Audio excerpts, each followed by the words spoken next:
আসসালামু আলাইকুম। আর-রাহিতুম মাকতুম থেকে তিলাওয়াত গ্রন্থ নবীজি সাল্লাল্লাহু আলাইহি ওয়াসাল্লামের দাদার মৃত্যুর পর 13 মাহি তাতার কাটে।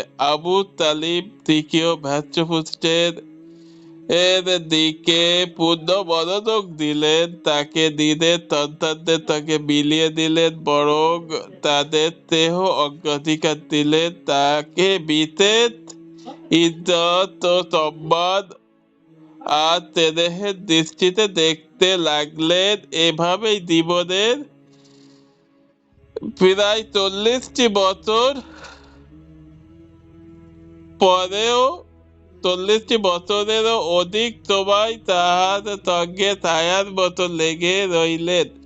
তার জীবন ও সবকিছুর উপর সুরক্ষার চাদর টেনে রাখলেন। সবসময় তার কারণেই মানুষের সঙ্গে ঝগড়া, বিবাদ আর মামলা মোকদ্দমায় লিপ্ত হলেন। তাহার যে সময় যাহা কিছু প্রয়োজন হলো সবকিছু মিটিয়ে গেলেন। আমরা এর প্রত্যেকটি যথাযথ স্থানে বর্ণনা করব ইনশাআল্লাহ।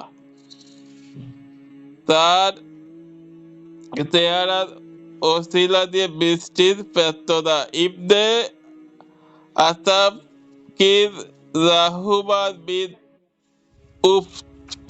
তার সূত্রে বর্ণনা করেন, তিনি বলেন, আমি একবার মক্কায় এলাম দুর্ভিক্ষে প্রচন্ড দাহে। তখন গোটা মক্কা জ্বলে পুড়ে ছাই হয়ে যাচ্ছিল। তখন কুরাইশেরা আবু তালিবের কাছে এসে বলল, আবু তালিব, সমস্ত উপত্যকায় দুর্ভিক্ষ, দাহে শেষ হয়ে গেছে, জমি জমা কিছুই উসর হয়ে পড়েছে।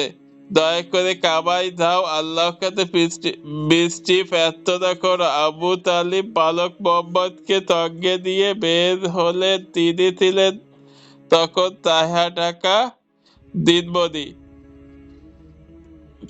থেকে থেকে তাহা থেকে বাহি মেঘের বহিঃপ্রকাশ ঘটছিল। তার পাতে আরো অনেক কিছু ছোটাছুটি করছিল। আবু তালিব তাকে ধরে তার পিঠকে কাবার দেওয়ালের সঙ্গে লাগিয়ে দিলেন। কিন্তু মোহাম্মদ তখন তার আঙুল ধরে চেপে রেখেছিল। ততক্ষণ পর্যন্ত গোটা আকাশ তিল পরিমাণও মেঘ ছিল না। কিন্তু